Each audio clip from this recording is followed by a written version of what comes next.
सभी शिक्षकों को नमस्कार। स्वागत है आप सभी का मेरे यूट्यूब चैनल एजुकेशनल सॉल्यूशन में। जैसा कि आप सभी को पता है कि आज से हम लोग दीक्षा टीपीडी एडवांस कोर्स 3 का कोर्स कंप्लीट करेंगे। तो इस कोर्स के अंतर्गत हम लोग सबसे पहले गणित में आकलन को जानेंगे और इस प्रश्नोत्तरी को कंप्लीट करेंगे। तो आप लोग देखिए, हमारी प्रश्नोत्तरी शुरू करने जा रहे हैं। पहला प्रश्न है, रश्मि जी ने अपनी कक्षा में बच्चों को गणित का एक प्रदर्शनात्मक काम करने के बाद स्व आकलन करने को कहा। ऐसा करने से बच्चों को किस तरह मदद मिलेगी? आप एक से अधिक विकल्प चुन सकते हैं। सीखने के उद्देश्यों पर ध्यान देने में, खुद की समझ के बारे में सोचने, खुद को अंक देने में, खुद की समझ को सुधारने और आकलन करने में। तो हम लोग इसमें 1, 2 और 4 सबमिट करेंगे। हम लोग प्रश्न 2 देखेंगे। कार्य अनुसार फीडबैक की मदद से हम कौन सी अवधारणा के सीखने की प्रक्रिया सुधार सकते हैं? आप एक से अधिक विकल्प भी चुन सकते हैं। पूर्व ज्ञान वाली अवधारणा, सीखी जाने वाली अवधारणा, आगे आने वाली अवधारणा। तो इसमें हम लोग 1, 2, 3 तीन का तीनों आप सबमिट कर दीजिए। उसके बाद हम लोग प्रश्न 3 करेंगे। सीमा जी बच्चों को गुणा करने के अलग अलग तरीके सिखाना चाहती है। इसके लिए उन्होंने बच्चों के सामने 3 तरीके रखे और उनके बारे में चर्चा करने को कहा। क्या यहाँ उन्हें बच्चों के बीच हो रही चर्चा का आकलन करना चाहिए? आप एक ही विकल्प चुन सकते हैं। हमारा विकल्प है नहीं, क्योंकि यहाँ बच्चों की शुरुआती समझ ही देखी जा सकती है। हाँ, क्योंकि पता चलेगा कि बच्चे भाषा का इस्तेमाल कैसे कर रहे हैं। नहीं, क्योंकि बच्चों का आकलन टेस्ट से करना चाहिए। हाँ, क्योंकि इससे उनकी समझ और सोच के बारे में पता चलेगा। तो हम लोग इसका क्वेश्चन 3 का ऑप्शन 4 में हम लोग सबमिट करेंगे। अब हम लोग प्रश्न 4 देखिए। सीमा जी ने बच्चों को उनके गुणा करने के तरीके कक्षा में आगे आकर सबके साथ बांटने को कहा। इसके बाद उन्होंने बच्चों को गुणा करने की प्रक्रिया पर फीडबैक दिया। ऐसा करना उन्होंने क्यों जरूरी समझा होगा?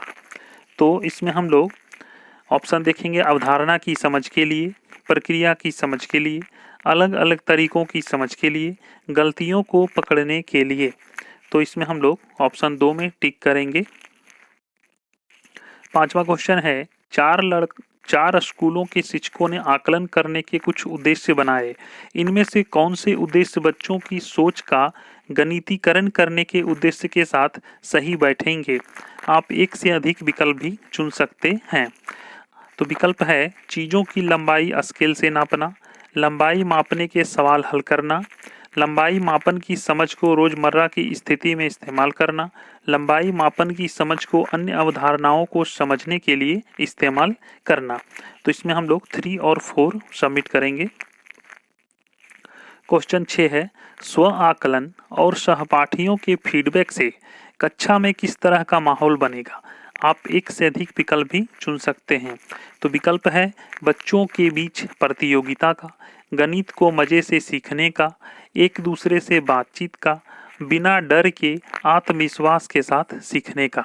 तो इसमें हम लोग 2 और 4 को सबमिट करेंगे। क्वेश्चन 7 है, दिए गए प्रश्न 7 हम लोग देखेंगे। दिए गए रूब्रिक को देखें। आपके अनुसार इस रूब्रिक में कौन सा स्तर गहरी समझ और दूसरी अवधारणाओं के लिए इस्तेमाल होने वाली समझ के स्तर को दिखाएंगे? आप एक से अधिक विकल्प चुन सकते हैं।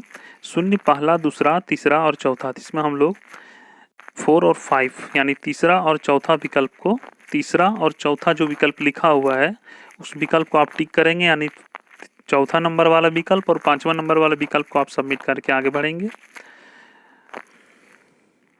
क्वेश्चन 8 है, करुणा जी ने अपनी कक्षा में बच्चों को एक परीक्षा पत्र दिया। इसे हल करने के बाद उन्होंने बच्चों को हर एक सवाल का हल ब्लैक बोर्ड पर करके दिखाया और उन्हें ही अपने हलों और उत्तरों की जांच करके अंक देने को कहा।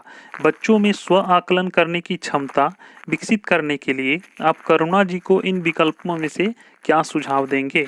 विकल्प है अवधारणा की समझ हल करने और सीखने की प्रक्रिया के बारे में सोचने का मौका दें, ऐसे ही हर परीक्षा पत्र का आकलन कराएं, खुद हलों और उत्तरों की जांच करके अंक दें और उसके बाद बच्चों को अंक जोड़कर कुल अंक बताने दें और बच्चों को एक दूसरे का आकलन करके अंक देने को कहें।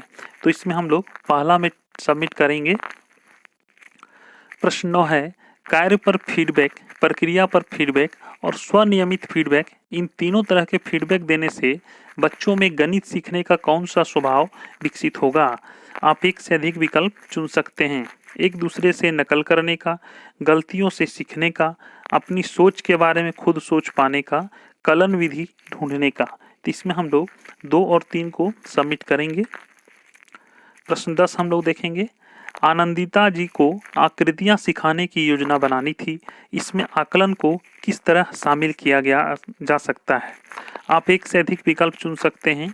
विकल्प है अवधारणा सिखाने के बाद समझ की जांच करने के लिए, अवधारणा सिखाने से पहले सीखने की तैयारी की जांच करने के लिए, सीखने सिखाने के दौरान सीखने सिखाने की प्रक्रिया की जांच करने के लिए और साल के अंत में परीक्षा के समय।